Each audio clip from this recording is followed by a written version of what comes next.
Hello students, this is Tushar Patel, your physics expert. Welcome on MBibe. So here we are for class 10, lecture number 10. हम already electricity chapter के अंदर बहुत कुछ सीख चुके हैं. हमने शुरू किया था कि चार्ज कैसा होता है, वहाँ से हम आ चुके हैं सीधा रजिस्टर्स को पैरेलल और सीरीज में लगाते तो क्या होता है कि नहीं. बहुत मज़ा आया हमें कि हमने देखा चार्ज क्या होता है, इलेक्ट्रिक करंट क्या होता है, पोटेंशियल क्या होता है, पोटेंशियल डिफरेंस क्या होता है, ओहम्स लॉ क्या है, इलेक्ट्रिक सर्किट्स में कौन से कंपोनेंट होते हैं, रजिस्टर, रियोस्टेट, एमीटर, वोल्टमीटर क्या काम करते हैं, कैसे काम करते हैं, हर एक चीज़ हमने जानी है. फिर हमने देखा कि ये रेजिस्टेंस क्या होता है, रेजिस्टेंस जो होता है उसकी प्रॉपर्टी क्या है, रेजिस्टिविटी क्या है, कंडक्टिविटी क्या है, एवरीथिंग वी स्टडीड. और फिर लास्ट क्लास में हमने देखा कि हम रजिस्टर्स को अगर सीरीज में कनेक्ट कर दे, यानी कि एंड टू एंड कनेक्ट कर दे, आजू बाजू में कनेक्ट कर दे, तो उनका रिजल्टेंट यानी कि इक्विवेलेंट रेजिस्टेंस, इफेक्टिव रेजिस्टेंस कैसे निकाला जाता है. और मैंने आपको लास्ट क्लास में एक सवाल पे छोड़ा था. मैंने आपको कहा था कि क्या कोई ऐसा तरीका है जिससे हम एक से ज्यादा रेजिस्टेंस कनेक्ट करें और उन टोटल रेजिस्टेंस जो आए, इफेक्टिव रेजिस्टेंस जो आए, वो हर एक से छोटा आ जाए, हर एक से कम आ जाए. तो अगर आपने उस सवाल का सही जवाब दिया ना तो कॉन्ग्रेचुलेशंस, और नहीं भी दिया, नहीं आपको आता, कोई बात नहीं. आज के इस पर्टिकुलर क्लास में हम उसी सवाल का जवाब ढूंढेंगे. चलिए let's begin with today's class, जहां पे हम सीखेंगे registers connected in parallel combination. तो बिफोर वी स्टार्ट, मेरा इंट्रोडक्शन से शुरू करते हैं. This is Tushar Patel, your physics expert. It's been more than 7 years I'm teaching physics and now my job here is to make physics easier for you. आप लोगों के लिए हम YouTube पे तो इतने सारे अमेजिंग से क्लास ले रहे हैं, लेकिन each and every class will be available on MBibe app. आप जाइए अभी MBibe ऐप डाउनलोड करिए, वहां पे आपको हर एक कंसेप्ट के ऊपर एक्सप्लेनर वीडियोस मिलेंगे. आप जो चाहे वो प्रैक्टिस कर सकते हो, आप जितना चाहे उतना टेस्ट दे सकते हो. हमारा आर्टिफिशियल इंटेलिजेंस आपके हिसाब से वो टेस्ट को डिजाइन करता है. आप चाहो तो आपकी स्कूल की, क्लासेस की, ट्यूशन की जो भी पर्टिकुलर टेस्ट होती है ना, उनको अचीव में गोल रख सकते हो, और हमारा अचीव आपको एक प्रॉपर तरीका बताएगा कि आप कैसे आपकी गोल को अचीव कर सकते हो, है कि नहीं. और हमारी सारी की सारी क्लासेस के अपडेट्स के लिए हमारा टेलीग्राम ग्रुप ज्वाइन कर लीजिए. टेलीग्राम चैनल है हमारा, जहां पे आपको सारे के सारे अपडेट आएंगे रोज बरोज. काफी अलग अलग तरीके की हम क्विज भी देंगे यहाँ पे. अगर आप किसी क्विज का जवाब देते हो तो आपको भी थोड़ा धीरे धीरे नॉलेज बढ़ेगा, है ना. This is the link t.me/mbibecbse-k10, या तो फिर आप सीधा इस QR कोड को क्या कर लो, स्कैन कर लो. You will reach to our Telegram channel, और लिंक दिया है ना डिस्क्रिप्शन बॉक्स में, वहीं से डायरेक्ट आ जाओ एनी विच वेज. चलिए let's begin with today's class. अभी हमारा काम है कि इलेक्ट्रिसिटी चैप्टर के अंदर रेजिस्टर्स इन पैरेलल कॉम्बिनेशन को समझना. ऑलरेडी पिछले क्लास में हम सीख चुके कि रेजिस्टर्स को सीरीज कनेक्शन में कनेक्ट करते हैं तो वो कैसे बिहेव करता है, उसमें करंट क्या होता है, वोल्टेज क्या होता है. तो एक बार छोटा सा मैं आपको आइडिया देता हूं कि सीरीज कनेक्शन जो होता है वहां पे रेजिस्टर्स एक के बाद एक एंड टू एंड कनेक्ट किए जाता है ना. जो करंट पहले रेजिस्टर में जाएगा वही करंट हर एक रेजिस्टर में से जाएगा, यानी कि current across all the resistors in series connection remain same. लेकिन एनर्जी जो है ना वो डिवाइड होती जाती है. पहले में अलग एनर्जी होगी, दूसरे में अलग, तीसरे में अलग. तो potential difference across every resistor will be different. Potential difference across every resistor will be what, different. जिसका ज्यादा रेजिस्टेंस होगा उसके अक्रॉस ज्यादा पोटेंशियल ड्रॉप होगा. समझ में आ गया. ये सब हमने लास्ट क्लास में देखा था.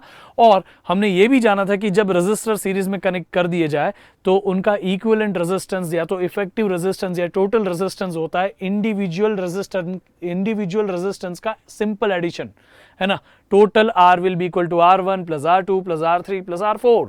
और अभी हम उनको कुछ ऐसे तरीके से कनेक्ट करेंगे जिनको हम पैरेलल बुलाते हैं. तो पैरेलल होता क्या है, चलिए उसको जानते हैं.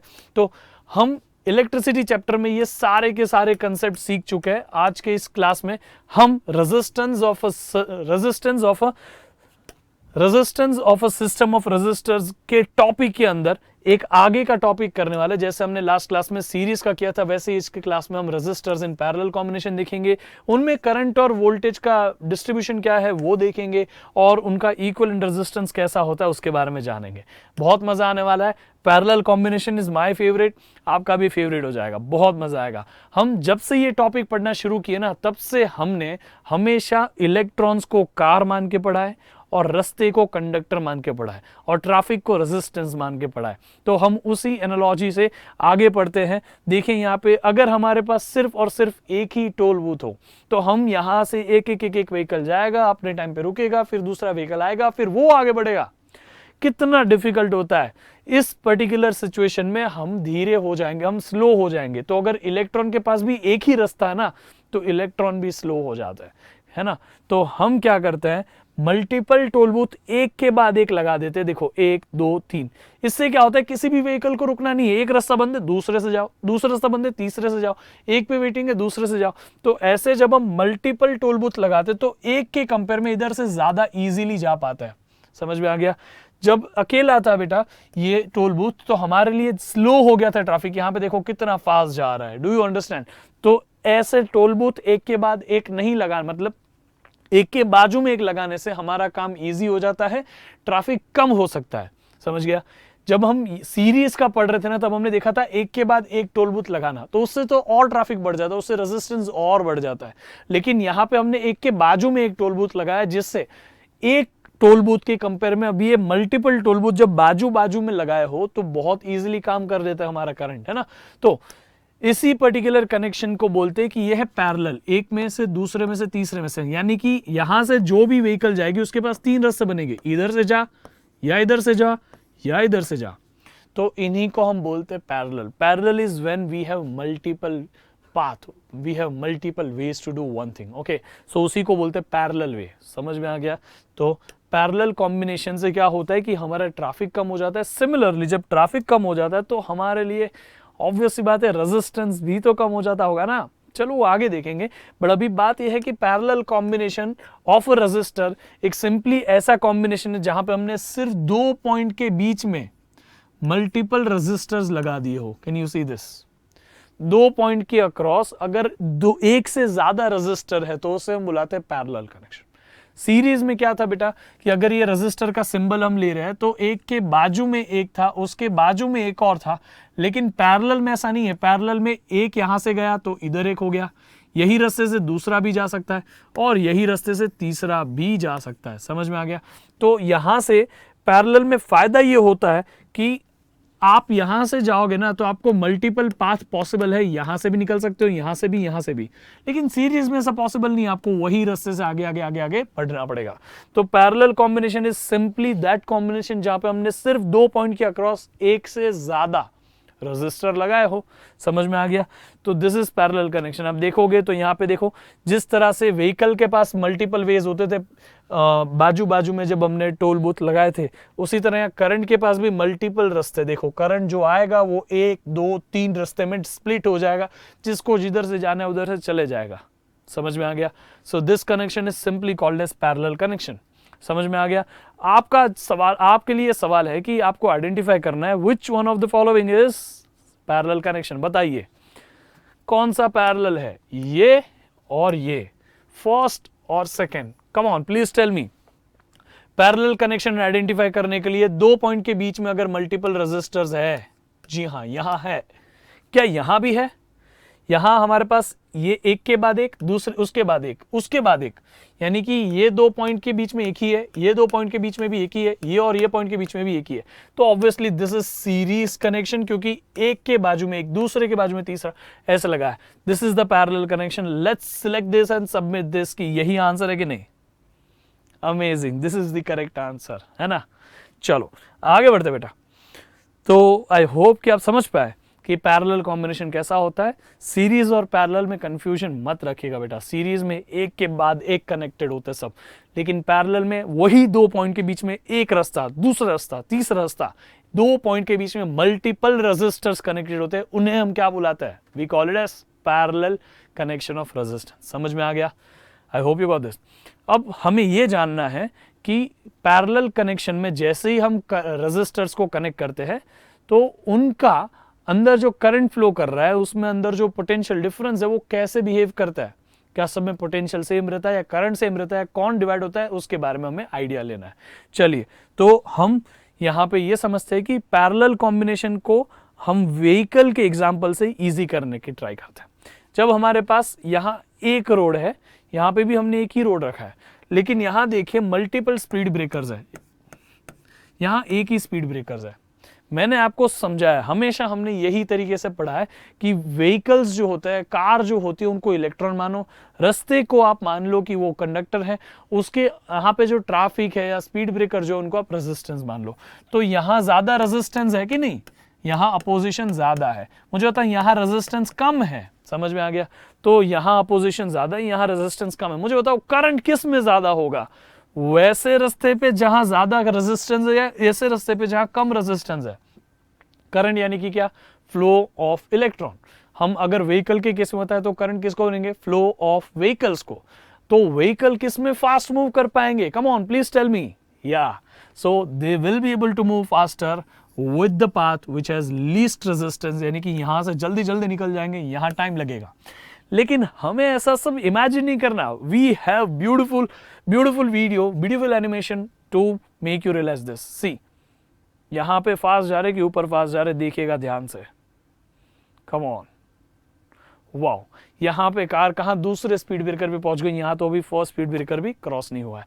सो बात यह है कि जब रेजिस्टेंस कम हो तो करंट जो हो, जब रेजिस्टेंस ज्यादा हो, जैसे यहां ज्यादा है तो यहां करंट कम हो गया, यानी कि सब धीरे धीरे फ्लो करेंगे। यहां रेजिस्टेंस जो है वो कम है बेटा, तो यहां करंट जो है वो ज्यादा हो गया। याद रखेंगे हम इस चीज को। क्यों ऐसा हुआ उसके बारे में थोड़ा और वोल्टेज के कंपैरिजन में भी हम बात करेंगे ओहम्स लॉ को यूज करके, समझ में आ गया। बट ये सिर्फ एक एनालॉजी है आपके लिए।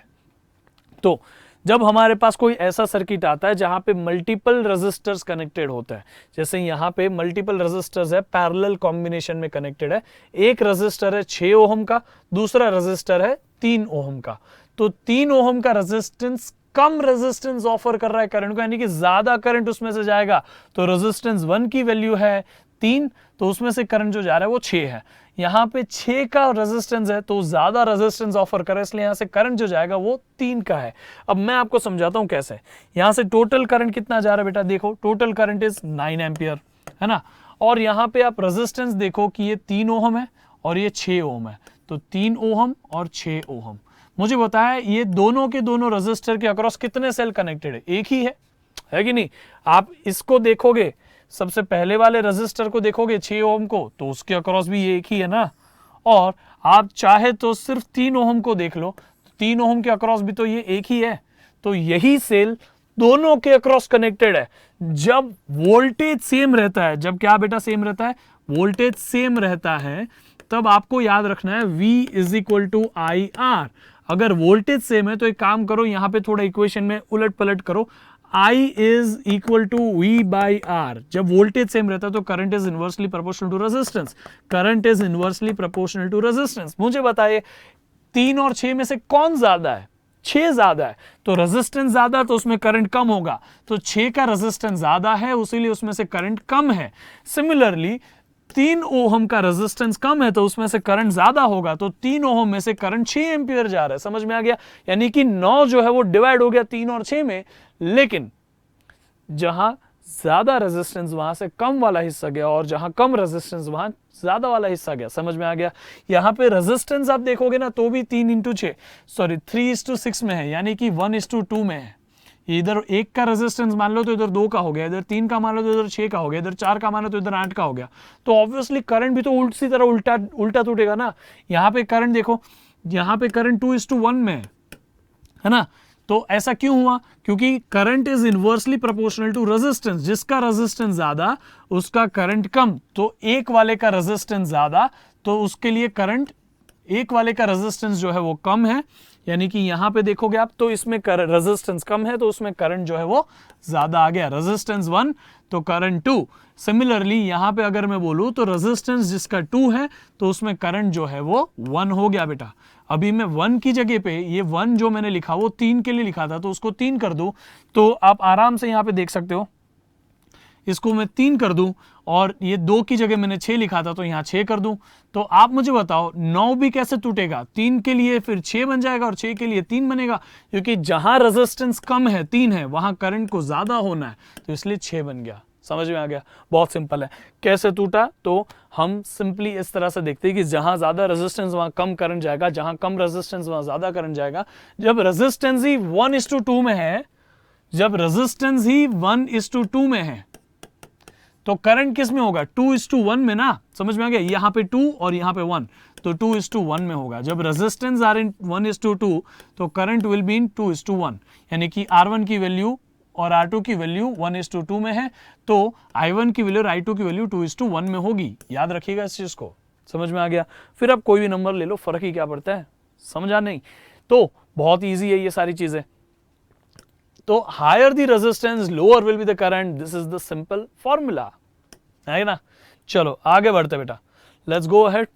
अभी हम आगे देखेंगे कि हमने यहां पे देखा कि current is inversely proportional to resistance, तो मान लिया वोल्टेज सेम क्यों है? तो वोल्टेज इसलिए सेम है क्योंकि इन दोनों पॉइंट के अक्रॉस, ये पॉइंट और ये पॉइंट, इन दोनों पॉइंट के अक्रॉस सिर्फ एक ही सेल है, और इन दोनों पॉइंट के अक्रॉस ये सारे रेजिस्टर्स है। समझा कि नहीं? तो ये दोनों पॉइंट के अक्रॉस एक ही सेल है इसलिए, और यही इन्हीं दोनों पॉइंट के अंदर ये सारे रेजिस्टर है, इसलिए उन सारे रेजिस्टर को सेम ही वोल्टेज मिल गया। समझ में आ गया? बहुत सिंपल है कि इन दोनों पॉइंट के अक्रॉस ये एक ही सेल कनेक्टेड है, और इन दोनों पॉइंट के अक्रॉस ही ये सारे रेजिस्टर्स भी कनेक्टेड है, इसलिए उन दोनों पॉइंट पे जो पोटेंशियल था वही पोटेंशियल सबको मिल गया। और इन दोनों पॉइंट पे क्या पोटेंशियल था? जो ये सेल ने दिया था, एज सिंपल एज दैट। तो ये सेल अगर 10 वोल्ट का है तो हर किसी का अक्रॉस 10 वोल्ट होगा, ये सेल अगर 2 वोल्ट का है हर किसी का अक्रॉस 2 वोल्ट होगा। It is as simple as that. I hope you got this, समझ में आ गया? सिर्फ याद रखिए, क्योंकि यहां से करंट जो निकल रहा है उसके पास एक ही रास्ता था, तो यहां करंट टोटल आई है, लेकिन ये करंट इधर पहले में से, दूसरे में से, तीसरे में से स्प्लिट हो गया, इसलिए करंट जो है I1, I2 और I3 में स्प्लिट हो गया। समझ में आ गया? लेकिन वो वोल्टेज हर किसी के अक्रॉस सेम ही रहेगा, क्योंकि वो दोनों सेम पॉइंट से कनेक्टेड है। तो इसीलिए R1 के अक्रॉस वोल्टेज V1, R2 के अक्रॉस वोल्टेज V2, R3 के अक्रॉस वोल्टेज V3। जब सबका वोल्टेज सेम है तो अलग अलग नाम क्यों देने? सबको नाम VV ही दे, तो बात खत्म। समझ में आ गया कि नहीं? तो voltage across each and every resistor is going to be same. Current across each and every resistor will be different if it is a parallel connection. समझ में आ गया? ये parallel connection के अक्रॉस आपको याद रखना है कि वोल्टेज जो है वो सेल ने जो दिया डायरेक्टली सबको मिल गया। Voltage across every resistor will be same, but current across every resistor will be different. अब किसमें से करंट ज्यादा होगा, किसमें से करंट कम होगा? Please tell me. या ऑब्वियसली जिसमें सर रेजिस्टेंस ज्यादा होगा ना उसमें करंट कम होगा, क्योंकि करंट एंड रेजिस्टेंस आर एक दूसरे का दुश्मन, वो दोनों एक दूसरे से इनवर्सली प्रोपोर्शनल है। तो इसीलिए अगर रेजिस्टेंस 1 ज्यादा है, 2 उससे कम है, 3 उससे कम है, तो रेजिस्टेंस 1 जो सबसे ज्यादा रेजिस्टेंस है उसके लिए करंट सबसे कम होगा। Can you see here? तो सबसे ज्यादा रेजिस्टेंस है 1 का, उससे कम 2 का, उससे कम 3 का, तो करंट सबसे कम होगा 1 का, उससे ज्यादा 2 का, उससे ज्यादा 3 का। एज सिंपल एज दैट, है ना? आसान। तो आपको ये सब बहुत इंपॉर्टेंट चीजें हैं। Based on this please answer this particular question. मुझे बताइए, select the resistors through which larger और higher amount of current passes. अरे यार, ये भी कोई सवाल पूछने की बात है? थोड़ी देर पहले आपको बताया था कि जिसका रेजिस्टेंस कम है उसमें से करंट ज्यादा होगा। As simple as that, because resistance और करंट एक दूसरे के इनवर्सली प्रोपोर्शनल है। रेजिस्टेंस जिसका कम उसमें करंट ज्यादा, तो यहां 3 है, यहां 6 है, ऑब्वियसली 3 इज लेस देन 6 ना, तो यहां पे करंट क्या होगा? ज्यादा होगा। Cool, let's select this particular resistor. कौन सा रेजिस्टर? 3 वाला। Let's submit it. ओहो, इट इज करेक्ट आंसर। चलो, बेस्ड ऑन दिस हम एक और सवाल का जवाब दे सकते हैं। ये तो अभी थोड़ी देर पहले किया सा लग रहा है ना, फिर भी देख लेते हैं। What is the ratio of I1 I2? I1 is to I2 for given circuit. इस सर्किट में देखो देखो देखो, यहां 2 है, यहां 4 है। Resistance is inversely proportional to, let's say मैं ऐसा नहीं बोलूं, ऐसा बोलता हूं, current is inversely proportional to resistance. अच्छा, क्या ऐसा कर सकते हैं? I1 is inversely proportional to R1, I2 is inversely proportional to R2। अगर कहीं से आप ऐसा कर दो कि इन दोनों को डिवाइड कर दो, तो I1 अपॉन I2 मिल जाएगा। व्हाट इट विल बिकम बेटा? I1 अपॉन I2 बन जाएगा ये I1 अपॉन I2, है ना? और ये 1 upon R1, 1 upon R2, this is denominator, उसका denominator will go into numerator, है कि नहीं? तो R2 ऊपर चला जाएगा अपॉन R1 नीचे रह जाएगा। तो ये आपका इक्वेशन बन गया, क्या बना, I1 upon I2 is R2 upon R1। देखो ना 1 के लिए नीचे R1, 2 अगर नीचे है, करंट नीचे है तो उसका रेजिस्टेंस ऊपर है, तो दोनों इनवर्सली प्रोपोर्शनल हो गए ना, करंट ज्यादा रेजिस्टेंस कम, रेजिस्टेंस ज्यादा करंट कम, है कि नहीं। तो हमारी फाइनल इक्वेशन क्या बन जाती है कि I1 upon I2 is R2 upon R1। 1 के सामने 2, 2 के सामने 1। Now let's go ahead, submit the value. क्या है यहां पे, R1 की वैल्यू 2, R2 की वैल्यू 4, R1 की वैल्यू 2 और R2 की वैल्यू 4, 4 और 2 ये हो गया 2 से, तो I1 और I2 के लिए हो जाएगा 2 अपॉन 1 का रेशियो, सिंपल एज दैट, है ना। तो 2:1। क्या इसके पहले यहां पे 3 था, यहां 6 था, अरे वो भी तो एक दूसरे के डबल थे, तो 2 और 4 भी तो एक दूसरे के डबल है। तो जब रेजिस्टेंस एक दूसरे के डबल होते हैं तो करंट भी तो एक दूसरे के डबल होंगे, बट रेजिस्टेंस 1 जो है वो छोटा है, तो करंट 1 जो होगा वो बड़ा होगा। तो रेजिस्टेंस 1 और 2 दोनों एक दूसरे के 1:2 में है, तो करंट 1 और 2 दोनों एक दूसरे के 2:1 में हो गए, एज सिंपल एज दैट। चलो, वो it is correct answer, it is correct answer. Let's go ahead. तो हमने बहुत कुछ अभी इसमें जाना है, पर थोड़ा सा एक बार यहां पे एग्जैक्ट बात कर लेते हैं कि अगर सेल का वोल्टेज V है, वही वोल्टेज जो है ये दोनों पॉइंट के अक्रॉस डिवाइड हो जाता है। तो अगर हम देखें यहां पे कि हमारे पास इस पर्टिकुलर सर्किट में कौन कौन है, वी हैव 3 रेजिस्टर्स, है कि नहीं। कौन कौन है बेटा यहाँ पे, तो हमारे पास है रजिस्टर 1, रजिस्टर 2, रजिस्टर 3। रजिस्टर 1 के अक्रॉस करंट I1, उसके अक्रॉस वोल्टेज V1। रजिस्टर 2 के अक्रॉस आप देख सकते हो यहाँ पे, रजिस्टर 2 के अक्रॉस करंट जो है वो I2 है और वोल्टेज V2 है। रजिस्टर 3 के अक्रॉस करंट I3 और वोल्टेज V3 है। जब इस तरह से ये चलता है तो आपको याद रखना है कि voltage across every resistor is going to be the same as the battery और सेम एज द सेल। तो हम V1, V2, V3 को सिंपली V ही क्यों ना मान ले, क्योंकि सब सेम ही है, तो अलग अलग नाम क्यों देने हैं, ठीक है। लेकिन करंट जो है यहां से स्प्लिट हो गया, एक इधर कुछ इधर कुछ इधर, I1, I2, I3।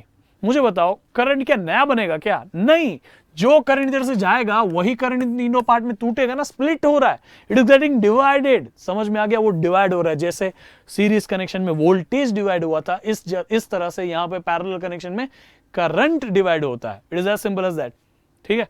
तो बात यहां पे ये है कि I1 plus I2 plus I3 ये जो तीनों है, उन तीनों का एडिशन हमारा टोटल करंट I हो जाता है, as simple as that. Cool. तो हम इसको याद रखेंगे, जब सब जगह करंट सेम है, करंट डिफरेंट है और वोल्टेज सेम है पैरेलल कनेक्शन के अंदर, तो हम थोड़ा सा उसको एक्सपेरिमेंटली क्यों ना देखें। आप देखो इसका रेजिस्टेंस है 2, उसके अक्रॉस करंट I1 कितना होगा वो हमें पता करना है। जब वोल्टेज यहां पे 10 वोल्ट दिया है तो V is equal to IR कर दो, सिंपल एज दैट। मुझे बताओ वोल्टेज की वैल्यू तो जो सेल की है वही होती है पैरेलल कनेक्शन में, इसलिए 10 हो गई। और यहां पे करंट की वैल्यू कितनी है पता नहीं, वही तो निकालनी है। रेजिस्टेंस की वैल्यू 2 है, 2 और 10 गया 5 से, तो I1 की वैल्यू कितनी आ गई, I1 की वैल्यू कितनी आ गई 5। क्या होता है करंट किस में मेजर होता है, तो होता है एम्पियर में, तो यहां पे देखो 5 ही है ना। सिमिलरली I2 निकालना हो तो V upon R2, I2 V is equal to IR, V same तो I2 R2 हो जाएगा। तो I2 निकालना हो तो हम लिखेंगे V अपॉन R2, यहां पे V2 भी लिख देते, but V2 is same as V ना, why to write V1 V2 then, so I2 is equal to V upon R2, V की वैल्यू है 10, R2 की वैल्यू है 4, सब्स्टिट्यूट करो 2.5 इज योर वैल्यू। तो अब देखो कि टोटल करंट कितना हो जाएगा, 5 प्लस 2.5 तो कितना हो गया 7.5। तो यहां से जो करंट निकलेगा ना वो कितना होगा, टोटल करंट सेल से जो निकलेगा पूरे सर्किट में जो ऐसे घूमेगा वो होगा 7.5 का, समझाना। So this is how you can find total current in the circuit, ठीक है। बहुत आसान था, इस सवाल का जवाब दे दो फिर। यहां पे हमने एक 2 ओम 6 ओम और 3 ओम ऐसे लगाए। रेजिस्टेंस 1 देखो 3 का है, 2 6 का है, 3 2 का है। बताइए करंट का रेशियो, करंट कैसे होगा प्रोपोर्शनल में। मैंने आपको समझाया है कि जहां रेजिस्टेंस ज्यादा वहां करंट कम, जहां करंट ज्यादा वहां रेजिस्टेंस कम। तो मुझे बताइए सबसे कम रेजिस्टेंस किसके पास है, 3 के पास है, R3 has minimum resistance that is 2 ohm. Current maximum किसके पास होगा, यस ऑब्वियसली, जहां रेजिस्टेंस मिनिमम है R3 के पास वहां करंट मैक्सिमम होगा, तो 3 का करंट मैक्सिमम, 3 के लिए देखो कोई मैक्सिमम नहीं दे रहा, इधर से ही जवाब मिल गया, यही सबसे ग्रेटेस्ट है, देखो है ना, उसी से सब, इससे I3 से सब लेस है, I3 is the maximum value, इधर देखो I3 से ज्यादा कोई कैसे हो सकता है भाई, current across third resistor will be maximum as resistance of third resistor is minimum, समझ में आया, ये भी नहीं हो सकता, ये भी नहीं, ये तो कतई ही नहीं हो सकता भाई, इसका और सोल्यूशन ही नहीं देखना है, तो चलो ये ऑप्शन है। वैसे हम सीक्वेंस में क्यों ना अरेंज कर ले, चलो बताओ, सबसे छोटा रेजिस्ट, सबसे, मुझे बताइए सबसे ज्यादा रेजिस्टेंस किसका है, 6 का है ना, तो R2 इज लेस, R2 से लेस देन क्या, नहीं R2 से ग्रेटर देन आएगा, R2 सबसे ज्यादा है, उससे कम कौन है, R2 से लेस देन कौन है, R1 है, उससे भी लेस देन कौन है, R3 है, तो R2 जो है वो ग्रेटर देन है, मतलब R2 is greater than R1, R1 is greater than R3, समझ में आ गया, तो R2 से लेस है R1, R1 से लेस है R3। सिमिलर सीक्वेंस में अगर मैं उल्टा बनाने जाऊं, इसमें सीक्वेंस उल्टा बनाऊं करंट के लिए, तो मुझे बताओ क्या करना है, सेम जो है नंबर लिख दीजिए, R2 का I2, यहाँ पे R1 का I1, यहाँ पे R3 का I3, बस साइंस पलट दीजिए, देखो साइन पलट दी, क्या ऐसा आंसर कहीं दिख रहा है, I2, I1 and I3, simple हो गया ना, यही तो आपका आंसर है, सबमिट किया जाए, ओहो it is correct answer, it is correct answer, ठीक है, तो आपको पता है जहां रेजिस्टेंस ज्यादा वहां करंट कम, जहां रेजिस्टेंस कम वहां करंट ज्यादा, as simple as that. Let's go ahead, अब आपको इस पर्टिकुलर सवाल का जवाब देना है, which is also very easy. Current in all resistor remains not the same. Potential difference across all resistor is same. Oh, it is correct answer as well. मजा आ गया, चलो, तो आई होप कि आप समझ पाए कि हमने किस तरह से देखा कि पैरेलल कनेक्शन ऑफ रेजिस्टर्स के अंदर वोल्टेज जो होता है हर एक रेजिस्टर के अंदर, अगर वो प्योरली पैरेलल कनेक्शन है तो every resistor will have same voltage as the cell और एज द बैटरी, बट हर किसी रेजिस्टर के अंदर करंट जो होता है वो अलग अलग होता है और current gets divided across all the resistors, है ना, सारे रेजिस्टेंस की वैल्यू सेम है तो इक्वली डिवाइड होगा, जिसमें रेजिस्टेंस ज्यादा है उसमें करंट कम जाएगा, जिसमें रेजिस्टेंस कम है उसमें से करंट ज्यादा जाएगा। समझ में आ गया कि नहीं, बहुत आसान है। चलो अब समझते हैं कि अगर हमने इन रेजिस्टर्स को पैरेलल कनेक्ट करने के बारे में जान लिया तो उनको कंबाइन कैसे कर सकते हैं, है कि नहीं, the equivalent resistance of resistors connected in parallel combination. Okay, आपको सिंपल सा बात यहां पे है कि एक जब रोड था ना तो हमारे पास बहुत ट्रैफिक लग जाता था, करंट कम हो जाता था। When we have multiple toll booth बाजू बाजू में पैरेलल कनेक्शन में, इसके पैरेलल में ये है, इसके पैरेलल में ये है, तो कितना आसान हो गया ना, कहीं जाम नहीं लग रहा है, कितना फास्ट सब मूव कर पा रहे हैं। समझ में आ गया। तो इसी चीज को बेस्ड हमें यह देखना है कि अपोजिशन किस में ज्यादा है, एक टोल बूथ में या मल्टीपल टोल बूथ में। मल्टीपल में कम है, एक में ज्यादा है। मल्टीपल में कम इसलिए क्योंकि मल्टीपल एक दूसरे से पैरेलल में कनेक्टेड है। जब मल्टीपल टोल बूथ एक दूसरे से पैरेलल में कनेक्टेड है तो vehicles get multiple ways to go across. समझ में आ गया। तो यही एनालॉजी है हमारी, जिससे हम पैरेलल कनेक्शन को भी समझ सकते हैं। पैरेलल कनेक्शन भी हमें यही कहता है कि एक रेजिस्टर्स के कंपेयर में मल्टीपल रेजिस्टर जब पैरेलल में लगा दो तो इक्विवेलेंट रेजिस्टेंस ये मल्टीपल का मिलके कम आता है, क्योंकि वो करंट को अल्टरनेट वे दे देते हैं। समझ में आ गया। जब एक ही है तो करंट को कोई अल्टरनेट वे नहीं मिलता, इसलिए इनका इफेक्टिव रेजिस्टेंस जब अकेला है तब ज्यादा होता है, लेकिन जब मल्टीपल बाजू बाजू में कनेक्टेड हो तो उस केस में इफेक्टिव रेजिस्टेंस कम हो जाता है। It gets more different path, it gives different path to electrons. समझ में आ गया। याद रखेंगे कि effective resistance decreases as the parallel combination of resistor, है ना। इफेक्टिव रेजिस्टेंस क्या होगा, कम होगा एज द पैरेलल कॉम्बिनेशन अगर होगा तो। ठीक है, तो यहां पे आप बताइए कि बेटा इस पर्टिकुलर सर्किट में अगर हम इसको टर्न ऑन करते हैं तो वोल्टेज जो है वो तो सेल का ही सबके अक्रॉस होगा, करंट जो है वो स्प्लिट अप हो जाएगा। तो एक बार सिर्फ हम इक्वेशन लिख ले कि इसके अक्रॉस यहाँ पे करंट कितना है। Come on please tell me, total current यहाँ पे होगा कि नहीं, ये करंट कितना होगा, I होगा, इसके अक्रॉस करंट I1 होगा, इसके अक्रॉस करंट I2 होगा, इसके अक्रॉस करंट I3 होगा। तो जब हम ऐसे जाने की कोशिश करते हैं उस सिनारियो में मुझे बताओ रजिस्टर 1 के अक्रॉस टोटल रेजिस्टेंस को कैसे लिखा जाएगा, V is equal to I R. तो I इज इक्वल टू क्या होता है, V बाय आर होता है ना, I is equal to V by R, R नीचे आ जाएगा, V equal to I R, तो R नीचे आ गया तो क्या हो जाएगा बेटा, I is equal to V by R. Simple है। तो करंट का फॉर्मूला है V बाय आर। मुझे बताओ ये रजिस्टर के लिए, पहले रजिस्टर के लिए उसके अक्रॉस वोल्टेज तो V ही है, लेकिन करंट 1 है और रेजिस्टेंस 1 है, करंट 1 रेजिस्टेंस 1। I2 के लिए बताओ, सेकेंड रजिस्टर के लिए करंट की फॉर्मूला लिखूं तो सेकेंड रजिस्टर के लिए I2 will be equal to V upon R2। Third register के लिए बताओ तो थर्ड रजिस्टर के लिए I3 is V upon R3। समझे कि नहीं समझे, इजी है ना, बहुत काम आने वाला है। तो तीनों के across voltage same, current is I1 is V by R1, I2 is V by R2, I3 is V by R3। Simple. चलो बेस्ड ऑन दिस हम डिराइव करते हैं कि कैसे हमारे हर एक रेजिस्टेंस को यूज करके हम इक्विवेलेंट बना सकते हैं। जैसे कि हमारे पास यहां जब 3 रेजिस्टर है तो 3 का काम अगर कोई एक रेजिस्टर कर दे तो हमें 3 की जरूरत क्या पड़ेगी, है कि नहीं। ये तीनों मिलके जो काम कर रहे हैं, अगर हम एक ऐसा रेजिस्टर ढूंढ ले जो ये तीनों मिलके काम करे, उसका काम वो अकेला कर दे, तो उसको हम बोलते हैं कि ये तीनों का वो इक्विवेलेंट है, या इन तीनों का इफेक्ट उस अकेले के इफेक्ट से सेम है, इसलिए वो अकेला विल बिकम इन तीनों का इफेक्टिव रेजिस्टेंस। समझ में आ गया। तो इन तीनों को जोड़ के एक ऐसा रेजिस्टर लाया हमने जो इन तीनों ने मिलके काम कर रहे थे, वो ये अकेला काम कर देगा। तो ये अकेले की वैल्यू कितनी होगी वो निकालते हैं। तो पहले इसकी वैल्यू कितनी है, R1 ले लेते हैं, R2 ले लेते हैं, R3 ले लेते हैं। R1 के अक्रॉस करंट I1, R2 के अक्रॉस करंट I2, R3 के करंट अक्रॉस I3। समझ में आ गया। और ये जो अकेला है उसको मैं R इक्विवेलेंट बोलूं या सिर्फ R बोलूं या R पैरेलल बोलूं, because this are in parallel ना, इट मींस द सेम।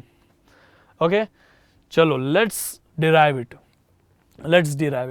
आप सभी को अभी मैंने बताया कि ये जो एक रेजिस्टेंस, दो रेजिस्टेंस, तीन रेजिस्टेंस मिलकर जो कर रहे हैं कि वही काम ये कर दे, तो इस रेजिस्टेंस इसका नाम अगर हमें देना है तो सिंपली एक R दे देते। इसका नाम मुझे R1 देना है, R2 देना है, R3 देना है। समझ में आ गया।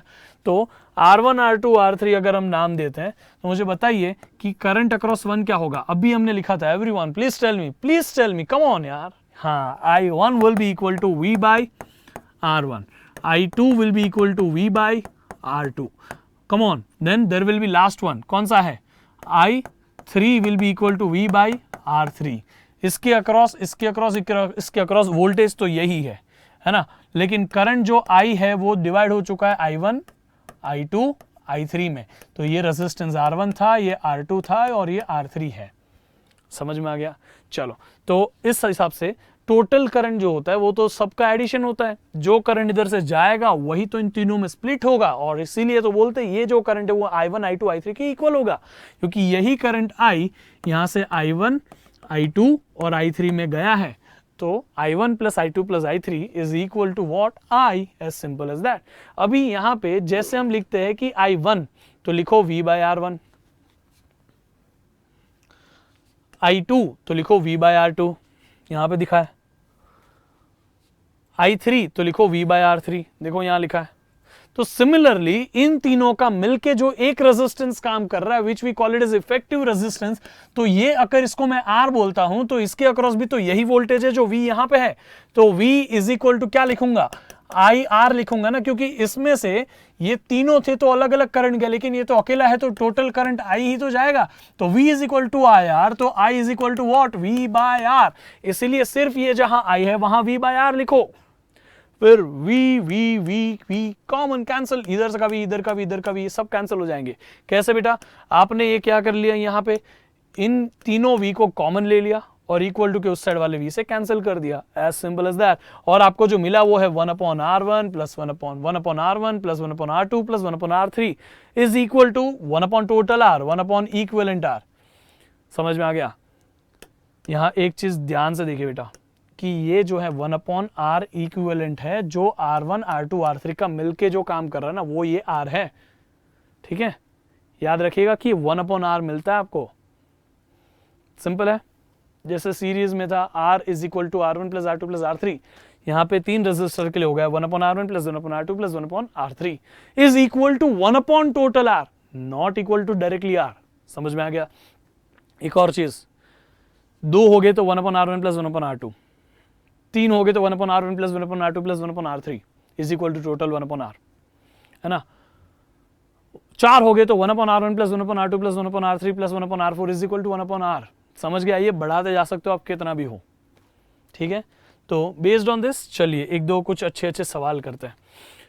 ये रहा आपके लिए सवाल। मुझे बताइए, हमें यहाँ पे बोला गया है कि ये जो हमारे पास 4 ओम और 4 ओम हो गए तो उनका इफेक्टिव रेजिस्टेंस कितना होगा, 1.5 या Q, मतलब 1.5 या 2। ठीक है, तो हम क्या करते हैं, एक रजिस्टर लेते हैं, उसके पैरेलल में एक और रजिस्टर लेते हैं, इसका वैल्यू देते हैं 4 ओहम और इसका वैल्यू देते हैं 4 ओहम।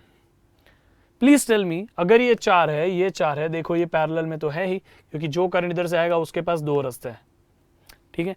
ये 4 है, ये 4 है, इसको अगर मैं R1 बोल दूं, इसको अगर मैं R2 बोल दूं, तो इफेक्टिव रेजिस्टेंस क्या आता है, टोटल 1 टोटल रेजिस्टेंस हमें निकालना ना बेटा।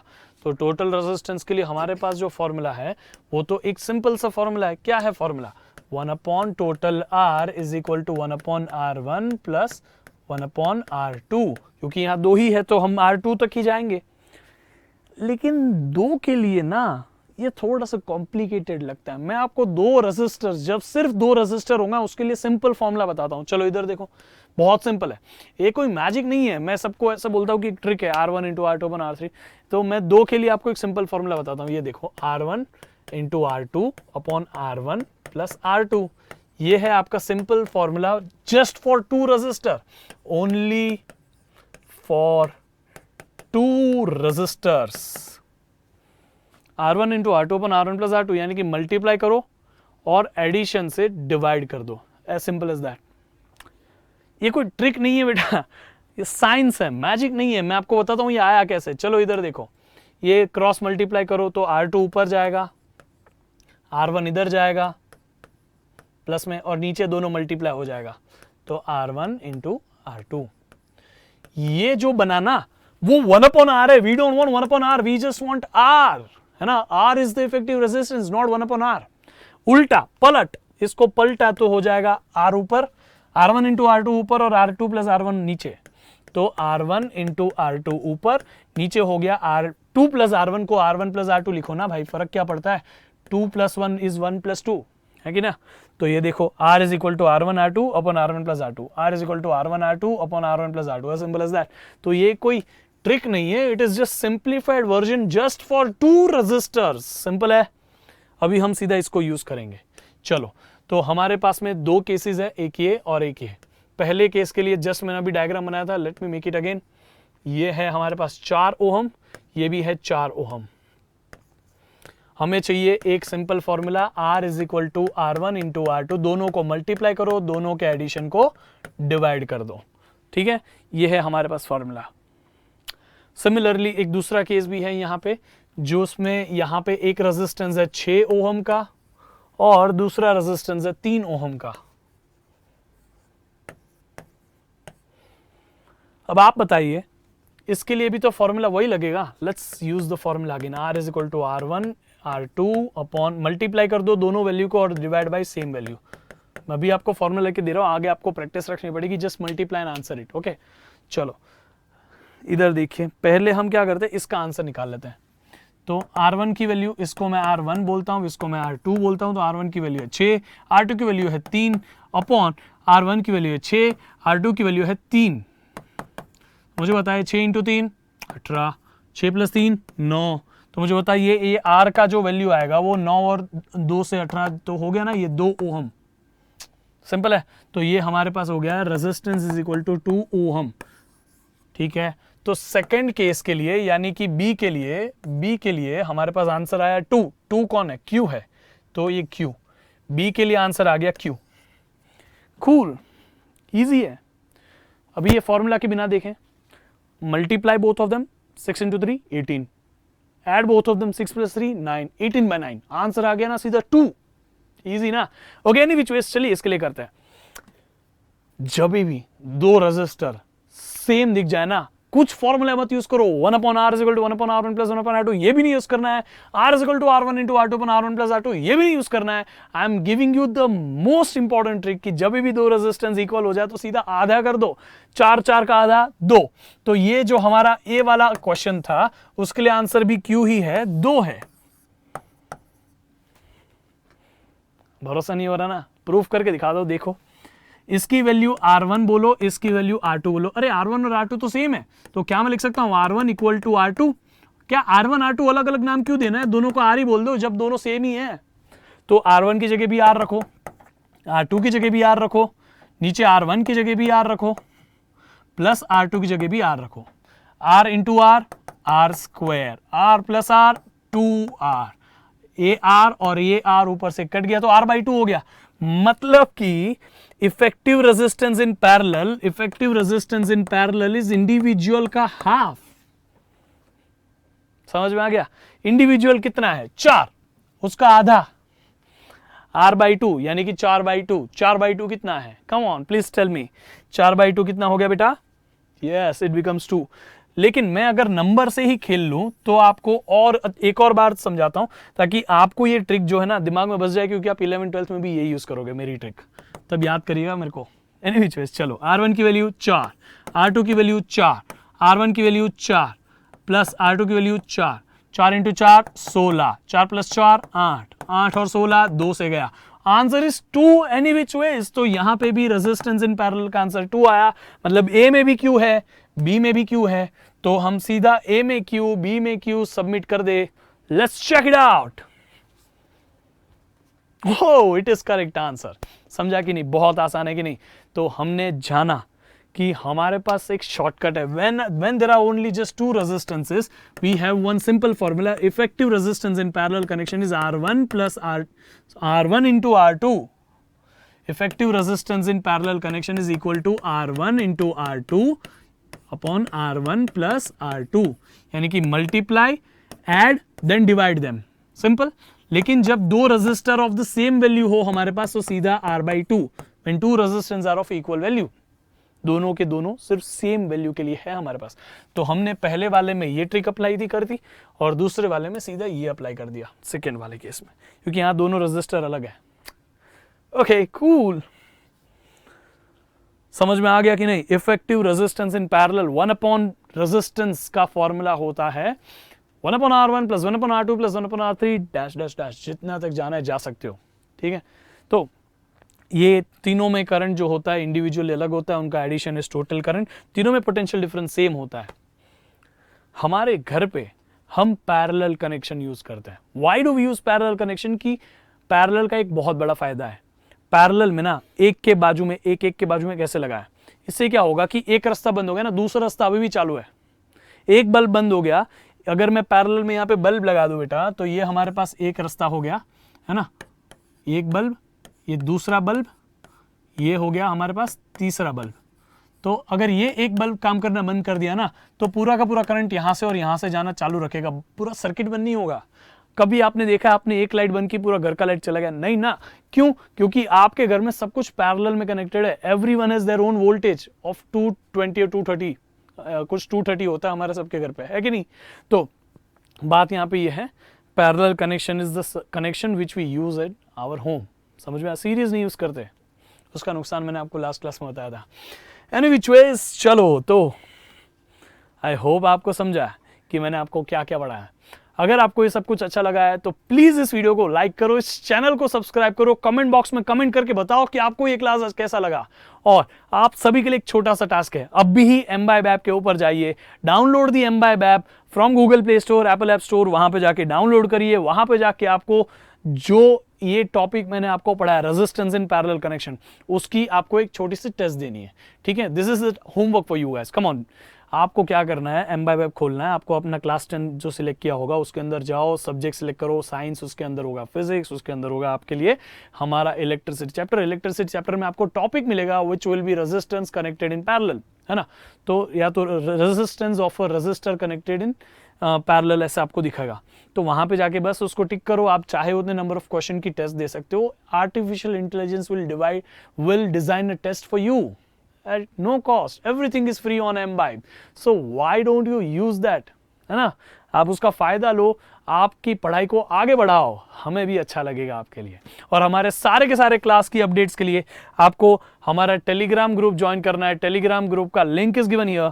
आपको QR कोड स्कैन करना है, स्कैन कर लो। अदरवाइज आप सिंपली हमारे डिस्क्रिप्शन बॉक्स में जो कमेंट है उस पर जाके क्लिक कर दो। You will be at Telegram channel, वहां पे जाके आप रोज की क्विजेस का आंसर दे सकते हो, मजा आ जाएगा। अपने सारे फ्रेंड्स को बोलो ना यार हमारे साथ में जुड़े, because we are giving you the best quality content ever possible on YouTube, है ना। इसका कोई चार्ज नहीं ले रहे। सो जितना हो सके ये वीडियोस को शेयर करो, क्योंकि जब बढ़ेगा इंडिया तभी तो बढ़ेगा India. Till then keep imbibing.